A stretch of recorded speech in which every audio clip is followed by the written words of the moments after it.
네, 이제 두 번째 코너를 시작해 보겠습니다. 김나희의 기우정이 아무거나!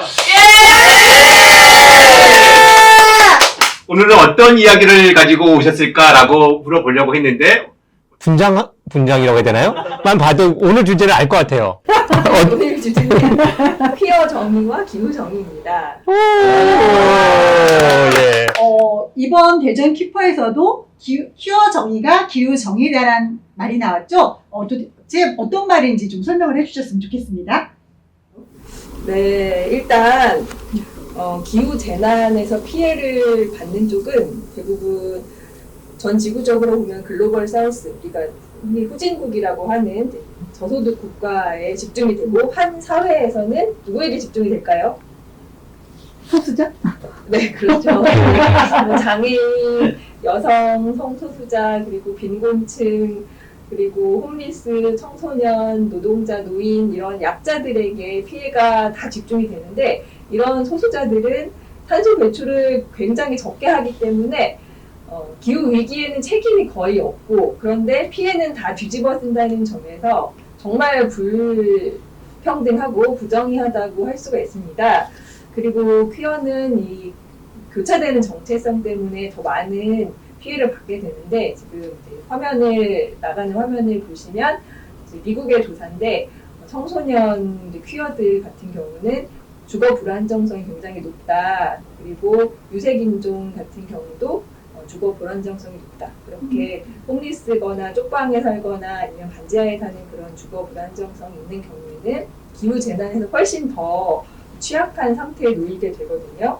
그리고 재난으로 인한 소득 감소, 절망, 스트레스 이런 것이 여성이나 성소수자에게 집중이 되어서 더 많은 폭력에 고스란히 노출이 되게 하는 문제가 있고, 또 구호 과정에서 차별을 받게 되기도 합니다. 네, 여러 차별이 일어난다 이런 말씀을 해주셨는데 구체적인 사례를 가지고 얘기를 좀 해줄 수 있을까요?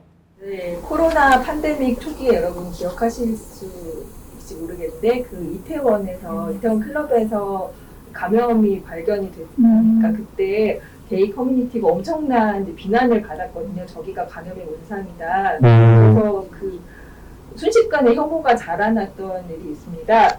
그런데 또 이런 상황에서 퀴어는 이제 가족 구성권이 부정이 되고 또 재산권이 박탈된 경우가 많아서 재산에 기반을 하거나 아니면 가정 단위로 주는 그런 구호에 배제되는 경우가 많이 생기게 됩니다. 그리고 입원할 때 파트너와 함께 하기도 어렵게 되고요. 그리고 산불, 허리케인 같은 그런 재난에서 긴급 대피소에서 차별을 받기도 하고, 심한 경우에는 입소가 거부되는 그런 사례들이 보고가 되고 있습니다. 우크라이나에서도 여러분들 지금 전쟁이 계속되고 있는데, 전쟁 초기부터 그 퀴어 커뮤니티가 굉장히 힘든 상황을 겪고 있다고 합니다. 네, 차별도 큰 문제이긴 하지만 제가 알기로는 차별 말고 그 뒤에 더 큰 문제가 있다고 들었습니다. 어떤 문제들이 있을까요? 네, 차별 정도가 아니라 이제 기후 위기 부정론자 극우파들은 이 기후 위기를 부정을 하다 못해 어떤 말까지 만들어내냐면, 산불이 일어나면 이런 건 분명히 기후 재난의 성격을 띠고 있는데, 이 산불을 좌파나 환경론자들이, 생태주의자들이 자기들 주장을 입증하기 위해서 기후 재난이 실존한다고 보여주기 위해서 불을 일부러 질렀다, 이런 음모론을 퍼뜨립니다. 그런 가짜뉴스를 퍼뜨리고 실제로 그게 많이 먹혀요. 그래서 이런 음모론의 희생양은 좌파뿐 아니라 이주민들, 또 난민들, 그리고 트랜스젠더 같은 그런 성소수자들에게 집중이 됩니다. 여러분들 다 아시는 관동 대지진 때 조선인들이 우물에 독을 풀었다, 이런 음모론 때문에 정말 많은 조선인들이 희생이 됐잖아요. 근데 비슷한 양상의 그런 음모론이 퍼지게 됩니다. 그런데 이런 얘기도 들려요. 유럽에서는 퀴어정이라는 이 주장 자체가 극우들의 선동의 도구로 잘못 또 이렇게 사용되고 있거나 막 오용되고 있다, 이런 얘기도 들리는데 그건 어떤 얘기일까요? 네, 한국의 극우는 아직까지는 이제 퀴어를 배제하고 자기들의 정체성을 공개해야 하는데 사용을 하고 있지만, 유럽의 극우는 좀 뭔가 약간 뒤틀린 형태가 좀 나타나고 있거든요. 유럽의 극우 지도자들 중에는 자기가 성소수자라고 커밍아웃을 하면서 이 문명화된 발전된 유럽은 퀴어를 받아 안는 성소수자 권리가 보장된 그런 청정한 지역인데 저 무식한 이주민들이 몰려와서 이 청정 지역인 유럽을 오염시킨다. 그러니까 우리가 빗장을 잠가야 한다. 이런 주장을 하고 있어요. 이제 비슷한 것이 이주민들이 난민들이 여성의 폭력을 많이 행사하기 때문에 여성을 보호하고 여성의 권리를 증진시키기 위해서 빗장을 잠가야 한다 이렇게 말을 하는 것과 굉장히 비슷한 양상입니다. 그래서 비슷하게 또 요새 이스라엘이 핑크워싱을 하고 있는데 이 무식하고 야만적인 중동의 무슬림들 사이에서 우리가 유일한 문명 국가다. 그러니까 우리는 퀴어 영화도 이렇게 만들고 수출하는 능력이 된다. 이걸 보여주려고 퀴어로 핑크워싱을 하거든요. 근데 이건 대학살과 전쟁과 그 인종 청소를 하는 와중에서 핑크워싱을 하는 건 정말 큰 문제라고 할 수 있습니다. 핑크워싱이 근본적으로 어떤 문제가 있는지 조금 더 구체로 이야기를 들려주시면 좋을 것 같아요. 네, 핑크워싱을 문제는 뭐 여러 가지가 있지만 이제 근본적인 문제를 완전히 가린다는 게 있는데요. 여러분 분할 통치라는 말을 들어보셨죠? 디바이드 앤 룰이라고 하는데 요새 말로 하면 갈라치기라고 하는 건데 유색 인종과 아시안 그리고 여성과 성소수자, 노동자와 농민 이런 여러 공동체들을 다 가르면서 서로를 혐오하게 만들고 그 자본주의 쳇바퀴 속에서 똑같은 원자로 기능하게 하는 그런 아주 전통이 오래된 대영 제국이 식민지를 통치할 때부터 잘 써먹었던 그런 방법입니다. 그래서 우리 서로를 혐오하는 그리고 부속품으로 자본주의 부속품으로 잘 기능하게 하는 그런 기제인데요.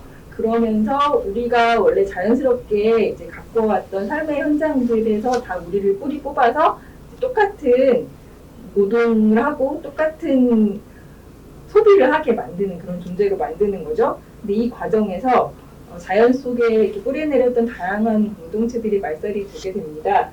그러니까 제국주의가 도달하기 전에는 그 선주민 사회들은 굉장히 젠더 다양성하고 여러 가지 장애 다양성이 있던 사회들이었다는 것이 많은 문헌에서 밝혀지고 있고 한국 조선 땅만 해도 일본도 그렇고 선교사들이 왔을 때 정말 경악을 금치 못했다고 하거든요. 여기는 소돔과 고모라다 어떻게 이렇게 문란할 수가 있냐. 정말 이렇게 되게 기기묘묘한 그런 이제 성 관계들이 있고 그런 게 자연스럽게 있었고 그래서 이제 선교사 체위라는 말이 있잖아요. 그래서 선교사들이 그 남성이 위에 또 여성이 아래에 있는 그 되게 교과서 같은 그런 자세를 이걸로만 해라 이렇게 알려줬는데 사실 그런 게 통하지가 원래 않는 것이 이제 자연스러운 사회였고 되게 다양한 관계들이 있었는데 그 아메리카 선주민들도 제3의 성, 다양한 제3의 성이 있었고 근데 이런 것을 다 말살하면서 다 균일한 자본주의적이면서 가부장적인 그러한 존재로 만들기 위해서 대영제국이 소돔이법 같은 것을 이제 아메리카에 강제로 주입을 해서 그런 여러 가지 다양한 성들을 다 파괴를 합니다. 네. 듣다 보니까 이 젠더에 대한 차별, 부정의, 이것과 기후 불평등 이런 것들이 맞물려서 현재 체제를 유지하고 있다. 끊임없이 생산하고 소비하고 파괴시키는, 억압시키는 이 체제를 만들고 있다. 이런 말씀을 해주신 걸로 되는데 이런 것을 없애기 위해서라도 현재 우리가 살고 있는 이 현재 지배적 체제를 바꿔야 된다. 이런 주장을 하시는 것처럼 여겨져요. 맞습니까? 우리가 이 이성에 기반한 정상 시민, 장시간 노동을 하고 또 소비로만 자신의 정체성을 확인하는 이런 시스템에서는 모두가 이제 피해를 받을 수밖에 없고 다시 자신으로 살 수가 없다.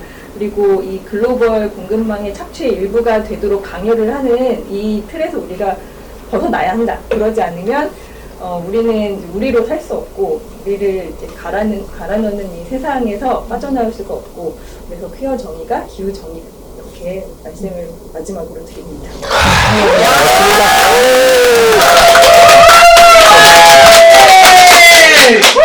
오늘은 온몸으로 이야기를 해주신 우리 김다희님 감사드리고 다시 한번 큰 박수 부탁드립니다.